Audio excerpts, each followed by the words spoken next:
So we're now going to take a very quick tour of the impairments that ADHD is producing.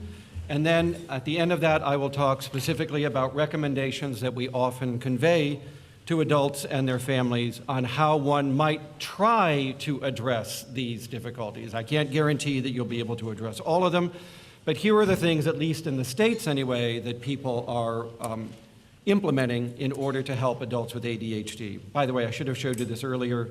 These are my sources of income, so you can see if I have any conflict of interest. I have a ton of conflicts, so I'm conflicted with everybody at this point, but I do work for all the pharmaceutical companies in the US and Canada. Okay, the prevalence of adult ADHD very quickly is about 4.5%, 3.5% worldwide. It's actually more common in developed than undeveloped countries, but that has to do with survival rates of children. And we see ADHD varying across age, sex, social class, and so on, so it's not spread evenly across the population. But by adulthood, the normal 3-to-1 ratio seen in children of boys to girls has begun to become much closer, suggesting that there may be something about female ADHD that's a little bit later to manifest itself, or at least to begin to produce impairments than we see in male ADHD. Eventually, by adulthood, they are equally severe. And by the way, our studies of women with ADHD show that there are very few differences between men and women with ADHD that are not due to the normal differences between men and women in general. So any differences we find across all of our control groups, not just specific to the ADHD group. There's very little that is specific to ADHD in women. And I say that because there are books on the subject in the trade literature that have made claims to the contrary, but which are not based on any scientific studies. Female ADHD is not a qualitatively different disorder from male ADHD, but it does have, as we will see, some differences in impairments that are likely to be due to the ADHD, and that has to do with role divisions in society. Now, we do know that only 1 in 10 adults with ADHD in the US is currently diagnosed and treated, whereas it's 6 in 10 children are diagnosed and treated. So we've done a much better job with public mental health in the child psychiatry area, whereas only recently, as all of you know, has adult ADHD actually even been put on the radar screen of adult public mental health. And still, there are many adult psychiatrists and psychologists who still do not understand that adult ADHD is in fact a valid disorder that needs to be diagnosed and treated.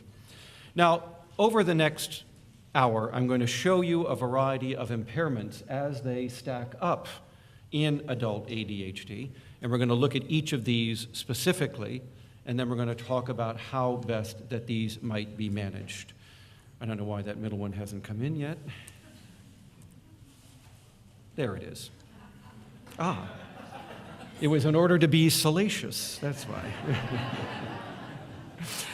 Nevertheless, notice what's happening here. As the child moves on to become the adolescent, to become the adult, there is this piling on of deficits that we see. And that's simply because the more domains in which you have access to, the more likely you are to become impaired in that domain. 5-year-olds don't drive. So driving can't be an impairment for them, but it can be once you get to, at least in the US, 16 years of age.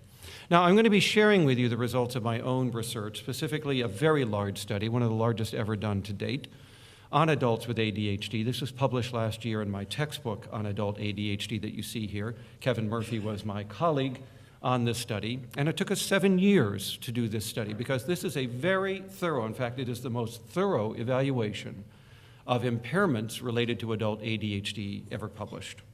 We looked at 146 adults diagnosed in our clinic with ADHD. Most importantly, we compared them to a psychiatric control group. It's easy to compare adults with ADHD to normal adults and get massive differences. But what we want to know is what's specific to ADHD. What is it that ADHD does that other disorders that we see in outpatient clinics, anxiety disorders, depression, relationship problems, personality disorders, drug use problems, what is ADHD doing that's specific, that's not necessarily seen in those other disorders? So this was a groundbreaking study because it's one of the few studies that has a control group with other disorders. And for the sake of science, that becomes extraordinarily important. So here's our control group. These were adults who came to the same adult outpatient psychiatry clinic at our medical school. This was an ADHD adult clinic, and these people came because they thought they were ADHD, but they weren't. Turns out that they had other disorders, and you can see that the vast majority of them had anxiety or mood disorders. Doesn't mean those two can't go together, by the way. Many adults with ADHD have them. It means that we found ADHD not to be present in the lives of these individuals. Their problems were entirely accounted for simply by the other disorder. Now, when we interviewed these patients, and from here on out, you will see 3 bars on every graph. You will see the adults with ADHD. That'll always be the first bar. You will see the clinical control group and then the general population control group of adult volunteers in our study. And what you see here is that both of our clinical groups were quite impaired, as they should be. I mean, after all, they're being referred for assistance. There better be some problem in life, work, home, relationships, school, whatever, because no impairment, no disorder. In case you're wondering, where does ADHD begin and a sparkling personality leave off? It's where impairment begins, and impairment is in a major life activity. Now, I want you to notice something here.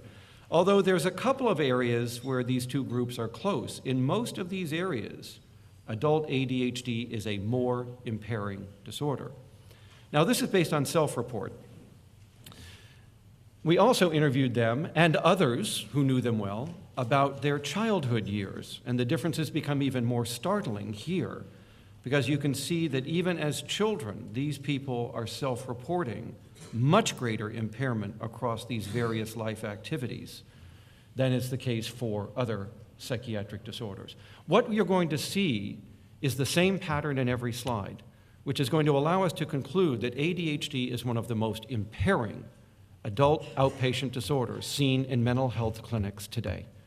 More impairing than anxiety disorders, depression, relationship problems, and other difficulties for which people seek outpatient treatment. Not as impairing in inpatient disorders, such as bipolar disorder, psychosis, schizophrenia, and so on, or even adult autism. Those are very severe disorders, but certainly more impairing than the traditional outpatient disorders that most people, in primary care in particular, would feel comfortable managing.